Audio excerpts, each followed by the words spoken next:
Phronesis investor academy के इस brand new video में आप सभी का बहुत बहुत स्वागत है। निफ्टी इस साल दैट इज 2025 में 30,000 के आसपास जा सकता है। इसका मतलब क्या हुआ कि अबाउट 30% के आसपास का रिटर्न जनरेट कर सकता है। ऑफ कोर्स ये मेरा बोलना नहीं है, ब्रोकरेज फर्म्स का बोलना है। तो इस वीडियो में हम जानेंगे कि वर्ल्ड के कुछ बड़े बड़े ब्रोकरेजेस का इंडिया को लेकर क्या बोलना है ना, मतलब टारगेट्स, लार्ज कैप्स किस तरह का रिटर्न जनरेट कर सकते हैं। मोस्टली पॉजिटिव है, तो इसीलिए हमें जानना चाहिए। और स्टॉक मार्केट का ये परफॉर्मेंस अगर आप देखें पिछले कुछ दिनों से ना, मतलब पहले जो लगातार गिर रहा था, अभी भी मतलब कल तक तो देखें तो कोई खास पॉजिटिविटी नहीं है, लेकिन हाँ एटलीस्ट ऐसा लग रहा है ना कि अपने पैरों पे खड़ा होने की कोशिश कर रहा है। जैसे छोटा बच्चा होता है ना, मतलब बहुत छोटा है तो वो खड़ा हो ही नहीं पाएगा, लगातार गिर जाएगा। स्टॉक मार्केट लगातार गिर रहा था, लेकिन जैसे थोड़ा बड़ा होता है तो ना खड़ा होने की कोशिश करता है, फिर गिरता है, फिर खड़ा होने की कोशिश करता है, फिर गिरता है। उसके बाद कुछ समय के बाद वो खड़ा होकर फिर दौड़ने में लगता है। तो स्टॉक मार्केट वही स्टेज में है ना, सेकंड स्टेज। अभी मतलब खड़ा हो रहा है फिर गिर जा रहा है। मतलब आज तो खैर फिर भी ठीक लग रहा है आज का परफॉर्मेंस। एटलीस्ट लार्ज कैप तो फ्लैट है ना, लेकिन हाँ mid cap, small cap, micro cap का परफॉर्मेंस अच्छा है। यहाँ पे देखिए मार्केट सबसे पहले देख लेते हैं। तो इंडियन मार्केट्स तो मतलब लार्ज कैप्स तो बिल्कुल फ्लैट है, कभी थोड़ा ऊपर कभी थोड़ा नीचे, इस तरह का आज रहा है। लेकिन हाँ mid cap, small cap, micro cap में आज अच्छा खासा तेज़ी देखने को मिला है। और मेरा ये पोर्टफोलियो फाइनली पहली बार ऐसा हो रहा है काफ़ी समय के बाद कि जितने सारे स्टॉक्स हैं ना, वो सारे स्टॉक्स आज पॉजिटिव में है। अबाउट 2% के आसपास का रिटर्न दिख रहा है काफ़ी समय के बाद। हाँ थोड़ा पॉजिटिविटी आया है यहाँ भी। और वर्ल्ड वाइड अगर मार्केट्स को देखेंगे ना, तो एशियन मार्केट्स मतलब थोड़ा गिरा हुआ है, थोड़ा ऊपर है। चाइनीज़ मार्केट में थोड़ा पॉजिटिविटी आया है। मतलब हांगकॉन्ग मार्केट तो कुछ दिनों से काफ़ी अच्छा परफॉर्मेंस कर रहा था, लेकिन चाइनीज़ मार्केट में भी, शंघाई अगर आप देखें, वहाँ भी थोड़ा पॉजिटिविटी आया है। क्योंकि वहाँ पे अब गवर्नमेंट, ऐसा लग रहा है कि भाई प्राइवेट प्लेयर्स हैं वहाँ पे, उनसे उनका मीटिंग हुआ था ना, तो ऐसा कुछ पॉजिटिव लग रहा है कि भाई सरकार भी अपने तरफ से और ज़्यादा कदम उठाने जा रही है चाइना में, जिससे इकोनॉमी को थोड़ा बूस्ट मिले। तो इसीलिए स्टॉक मार्केट में थोड़ा पॉजिटिविटी है। यूरोप भी मोस्टली फ्लैट की तरह ही है, कोई खास डिफरेंस तो है नहीं। यूएस में फ्लैट था मोस्टली, यूएस भी कोई खास नहीं है। प्री मार्केट भी देखेंगे तो फ्लैट है, कोई खास न्यूज़ है नहीं। बॉन्ड भी 4.55% के आसपास है, तो यही चल रहा है ना, 4.5 के आसपास, यहाँ भी कोई खास नहीं है। गोल्ड 2950 के आसपास है यूएस डॉलर पर आउंस। तो इनका तो परफॉर्मेंस फिलहाल सारे एसेट क्लासेस में तो गोल्ड का परफॉर्मेंस ही सबसे अच्छा है। और ऑयल देखें तो 76 के आसपास है, तो वही 75-76 के आसपास है। तो कोई खास यहाँ पे डिफरेंस आपको देखने को नहीं मिलेगा। अब देखिए ब्रोकरेजेस के बारे में जान लेते हैं। तो सबसे पहला रिपोर्ट आया, सिटी का रिपोर्ट है। सिटी ने बोला है कि निफ्टी फ़िलहाल कितना है, निफ्टी फ़िलहाल है अबाउट 23,000 के आसपास, ठीक है। तो उनका बोलना है कि निफ्टी इस साल के अंत तक, मतलब दिसंबर लास्ट तक, अबाउट 26,000 के आसपास जा सकता है। मतलब कि 13% के आसपास का रिटर्न निफ्टी से आप एक्सपेक्ट कर सकते हैं, ठीक है। उसके बाद जेपी मॉर्गन का रिपोर्ट आया है, ठीक है। तो उनके 3 तरह के टारगेट्स हैं। एक तो होता है उनका पेसिमिस्ट, मतलब कि जो भी अभी चल रहा है ना, जैसे इंडिया का जो कंपनीज़ का ग्रोथ है वो और ज़्यादा ख़राब हो जाए, जीडीपी नंबर्स और ज़्यादा ख़राब हो जाए, रेट कट नहीं हो, यूएस में जो ड्यूटीज़ लग रहा है ना, इंपोर्ट ड्यूटीज़ जिसे टैरिफ बोलते हैं, अगर वो और ज़्यादा होने लगे, ट्रेड वार स्टार्ट हो जाए, मतलब पूरा दुनिया में बेकार माहौल आ जाए, सभी कुछ प्रॉब्लम में आ जाए, तो उस समय वो बोला कि ऐसा कुछ हुआ तो ये जो निफ्टी है वो 21,000 तक गिर सकता है। मतलब और गिर जाएगा, तो मतलब ऑलमोस्ट 9% के आसपास गिर जाएगा अगर इस तरह का प्रॉब्लम आया तब। और जिस तरह के माहौल हैं फ़िलहाल, अगर वही माहौल चलता है थोड़ा पॉजिटिविटी को लेकर, क्योंकि हम वही एक्सपेक्ट कर रहे हैं, तो वहाँ पे आप एक्सपेक्ट कर सकते हैं निफ्टी 26,500 के आसपास जा सकता है, ठीक है। तो अबाउट 15% का रिटर्न, ठीक है। और उसके बाद एक होता है मोस्ट ऑप्टिमिस्टिक, मतलब कि जितना हम उम्मीद कर रहे हैं उससे भी ज़्यादा, मतलब कंपनीज़ का जो ग्रोथ हम एक्सपेक्ट कर रहे हैं वो थोड़ा बढ़कर आ जाए, जीडीपी नंबर जो एक्सपेक्ट कर रहे हैं थोड़ा बढ़कर आ जाए, यूएस की तरफ से जो हमें लग रहा है कि प्रॉब्लम हो सकता है शायद वो प्रॉब्लम ना हो। तो इस तरह का अगर पॉजिटिविटी आता है तो वहाँ पे जो निफ्टी है वो 30,000 के आसपास जा सकता है। दैट इज़ अबाउट 30% का रिटर्न आ सकता है। तो ठीक है, ये ब्रोकरेजेस का रिपोर्ट है। अब यहाँ पे बिल्कुल आप पूछेंगे भाई किस तरह का क्रेडिबिलिटी है, क्या होगा नहीं होगा। तो देखिए यहाँ पे हमेशा ध्यान में रखें कि ऑफ कोर्स क्रेडिबिलिटी तो है, क्योंकि ये वर्ल्ड की बड़ी कंपनीज़ में से है, सिटी है, जेपी मॉर्गन है, क्रेडिबिलिटी तो है। लेकिन हाँ, ऐसा मान लेना कि ये जो बोल रहे हैं वही हो जाएगा, बिल्कुल सही नहीं है। देखिए हमें क्या देखना है ना कि ये जो भी हम पढ़ते हैं सुनते हैं ना, तो बिल्कुल ये बड़े प्लेयर्स हैं, तो अबाउट 60% का वेटेज लेकर आप चले कि चलो चांसेस है कि ये लोग बोल रहे हैं, तो अबाउट 60% बिल्कुल हमें मानना चाहिए कि शायद ऐसा हो जाए। लेकिन सिर्फ 60%, ठीक है, 40% हमें डाउटफुल होना चाहिए, क्योंकि हमारा भी स्टडी है ना, हमें अपने स्टडी के बेसिस पे फाइनली डिसाइड करना है। इनपुट हम सभी जगह से लेंगे, लेकिन फाइनल डिसीजन मेरा होगा कि पैसा तो मेरा जा रहा है, बनेगा तो मेरा बनेगा, डूबेगा तो मेरा डूबेगा, ठीक है। तो सुनना सबका है। तो 60% बिल्कुल इससे आप पॉजिटिविटी ले सकते हैं कि नहीं, फाइनली मतलब ब्रोकरेजेस जो है वो आकर पॉजिटिव रिपोर्ट ला रहे हैं कि नहीं भाई, इंडिया में जो गिरना था काफ़ी हद तक गिर चुका है, खासकर लार्ज कैप्स। तो वहाँ पे अब थोड़ा पॉजिटिविटी आ सकता है। और ये जो पॉजिटिविटी क्यों बोल रहे हैं, तो जो हम डिस्कस करते हैं लगातार इसीलिए कि भाई सेंट्रल गवर्नमेंट का जो कैपेक्स है, कैपिटल एक्सपेंडिचर, वो पिछले कुछ महीनों से वहाँ पे पिकअप आया है। तो वो इकोनॉमी को अच्छा खासा बूस्ट दे रहा है और आने वाले समय में और ज़्यादा बूस्ट आएगा। बजट में ना वो जो टैक्स कट्स हुए हैं उसके कारण कंजम्पशन में काफ़ी बढ़ावा मिलेगा, तो वो एक है। उसके बाद रेट कट साइकिल स्टार्ट हो चुका है और इन्फ्लेशन हमारा कम हो रहा है, तो और भी ज़्यादा रेट कट हो सकता है। प्लस यूएस में जो टैरिफ का इशू चल रहा है, ऐसा माना जा रहा है कि जितना ज़्यादा प्रॉब्लम हम सोच रहे हैं शायद उतना ज़्यादा प्रॉब्लम नहीं हो, ठीक है। अगर वो प्रॉब्लम होगा तो बिल्कुल प्रॉब्लम होगा, लेकिन हाँ फिलहाल ऐसा लग रहा है कि जिस तरह का मार्केट सोच रहा था कि बहुत ज़्यादा प्रॉब्लम, शायद उस तरह का प्रॉब्लम नहीं आए। तो ये सब पॉजिटिविटी है, इसके कारण ऐसा एक्सपेक्ट किया जा रहा है कि भाई जो गिरना था, लार्ज कैप्स की मैं बात करूँ कि वो लार्ज कैप के बारे में उन्होंने बोला है ज़्यादा गिर चुका है, यहाँ से थोड़ा पॉजिटिविटी आएगा।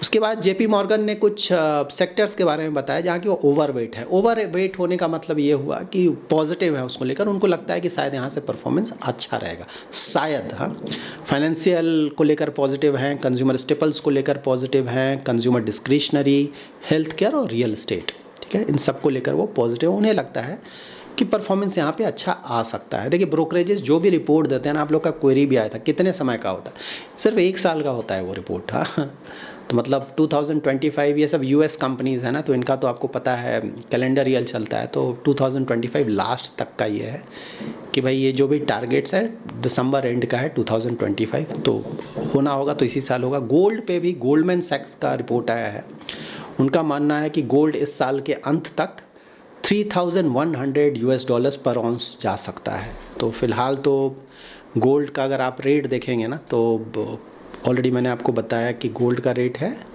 अबाउट 9,550, तो ऑलरेडी जा चुका है। गोल्ड ऑलरेडी बहुत तेज़ी से ऊपर गया, तो हाँ यहाँ से थोड़ा बहुत और उनको लगता है कि ऊपर जा सकता है। S&P ग्लोबल रेटिंग्स का भी रिपोर्ट आया है, बहुत ज़्यादा पॉजिटिव है। उनका बोलना है कि गवर्नमेंट का जो रेवेन्यू टारगेट्स है या फिर जो फिस्कल डिफिसिट का टारगेट्स है, वो जैसा वो लोग एक्सपेक्ट कर रहे थे उसी तरह का आया है। मतलब फिस्कल डिफिसिट था 4.8% से, ये बोल रहा है गवर्नमेंट की 4.4% ले जाएगा नेक्स्ट फाइनेंशियल ईयर में, जो कि बहुत अच्छा है। और रेवेन्यू टारगेट्स के भी बारे में उन्होंने बोला है कि भाई जो भी इन्होंने ना प्लान बनाया कि इस तरह का रेवेन्यू जनरेट करेंगे, ऐसा लगता है कि उस तरह का रेवेन्यू जनरेट कर पाएगा गवर्नमेंट। तो वहाँ भी पॉजिटिविटी है। मैंने पहले ही बताया था ना, क्रेडिट रेटिंग एजेंसीज काफ़ी पॉजिटिव है इंडिया को लेकर, और ऐसा लगता है कि नेक्स्ट ईयर जाते जाते जो भी गवर्नमेंट बोल रही है या सेंट्रल बैंक जो भी बोल रहा है, अगर उसको सही से कर पाता है तो नेक्स्ट ईयर शायद, मतलब देखिए 100% तो किसी की गारंटी नहीं, इसलिए मैं शायद वर्ड यूज़ करता हूँ कि इंडिया को एक रेटिंग अपग्रेड शायद मिल जाए नेक्स्ट ईयर, जो कि बहुत बड़ा पॉजिटिव होगा। उससे कॉस्ट ऑफ फंड्स जो होंगे वो काफ़ी कम होंगे पहले के मुकाबले ना। मतलब कंपनीज अगर बाहर से पैसा रेज कर रही हैं फॉरेन कंट्रीज से, तो उनका जो इंटरेस्ट रेट है थोड़ा कम होकर आएगा, जो कि बहुत बड़ा पॉजिटिव होगा पूरे इंडियन इकोनॉमी के लिए। तो ये भी एक पॉजिटिव है। टेस्ला ना, काफ़ी समय से हम डिस्कस कर रहे थे ना, टेस्ला बहुत समय से ट्राई कर रहा था इंडिया में आने का, बट इंडियन गवर्नमेंट की तरफ से कस्टम ड्यूटी को लेकर थोड़ा सारा इश्यूज़ आ रहे थे, इसलिए नहीं आ पा रहा। बट फाइनली अब ऐसा लग रहा है कि कुछ महीनों में टेस्ला इंडिया में आ रहा है, अभी तो लग रहा है वो जर्मनी से शायद इंपोर्ट करेगा और आने वाले समय में शायद यहाँ मैन्युफैक्चरिंग भी स्टार्ट हो, तो ये भी एक तरह से पॉजिटिव है, इंडिया में कुछ इन्वेस्टमेंट आएगा। देखिए ओवरऑल जो भी डिस्कस किया हमने ना, हमेशा ध्यान में रखें लॉन्ग टर्म इन्वेस्टर, हाँ 5 ईयर 10 ईयर 20 ईयर, ठीक है, तो वहाँ पे ये सब जो भी डिस्कशंस हमने किया ना, ये सब शॉर्ट टर्म का डिस्कशन है और प्लस ये बता रहा है कि जो डायरेक्शन है इंडियन इकोनॉमी का वो ठीक डायरेक्शन में है, ठीक है, क्योंकि बीच में तो बहुत बुरी तरह से गिरा था पूरा निगेटिविटी और स्टॉक मार्केट भी उसी तरह से उसने रिएक्ट किया था, लेकिन अभी जो भी रिपोर्ट्स आ रहे हैं एटलीस्ट वो पॉजिटिव डायरेक्शन में दिखा रहा है कि भाई आने वाले समय में पॉजिटिविटी रहेगा, ठीक है ना। तो लॉन्ग टर्म इन्वेस्टर को यही देखना है, ठीक है, क्योंकि शॉर्ट टर्म में तो ये स्टॉक मार्केट है, ऊपर नीचे होता रहेगा, इसको कोई बहुत ज़्यादा सीरियसली तो लेना नहीं। हमें सिर्फ देखना है कि भाई इकोनॉमी का डायरेक्शन कैसा है, इकोनॉमी के हालात ठीक ठाक तो हैं, ऊपर नीचे तो चलता है हम समझते हैं, लेकिन at least medium to long term में डायरेक्शन तो ठीक जा रहा है ना। तो ये सब जो भी हम इंफॉर्मेशन लेते हैं ना, उससे यही होता है कि भाई एक कॉन्फिडेंस मिलता है कि नहीं इकोनॉमी का जो डायरेक्शन है वो ठीक है, पॉजिटिव डायरेक्शन में जा रहा है। तो यहाँ पे लॉन्ग टर्म इन्वेस्टर को इक्विटी मार्केट में लॉन्ग टर्म बने रहने का हिम्मत मिलता है इससे, ठीक है ना, क्योंकि अगर इस तरह का रिपोर्ट नहीं आता, कुछ नेगेटिव रिपोर्ट आ जाता कि नहीं भाई बिल्कुल बेकार है, आने वाले समय में कुछ भी नहीं है, तब तो सही बात है ना, मतलब अच्छे इन्वेस्टर भी भाग जाएंगे कि भाई देखिए हमेशा मैंने आपको बताया है ना कि इक्विटी मार्केट में अगर आप इन्वेस्ट कर रहे हैं तो इसका मतलब ये है कि आप कंट्री को लेकर पॉजिटिव हैं कि कंट्री में जो भी हो रहा है इकोनॉमिक ग्रोथ वो ठीक चल रहा है, आप सरकार को लेकर भी थोड़ा पॉजिटिव हैं, सेंट्रल बैंक को लेकर भी जो थोड़ा पॉजिटिव हैं कि उनके जो पॉलिसीज़ हैं वो अच्छे हैं, क्योंकि अगर ये सब अच्छा नहीं होगा और इकोनॉमी अच्छा नहीं करेगा तो बिल्कुल स्टॉक मार्केट का परफॉर्मेंस आप एक्सपेक्ट नहीं कर सकते, हमेशा याद रखें।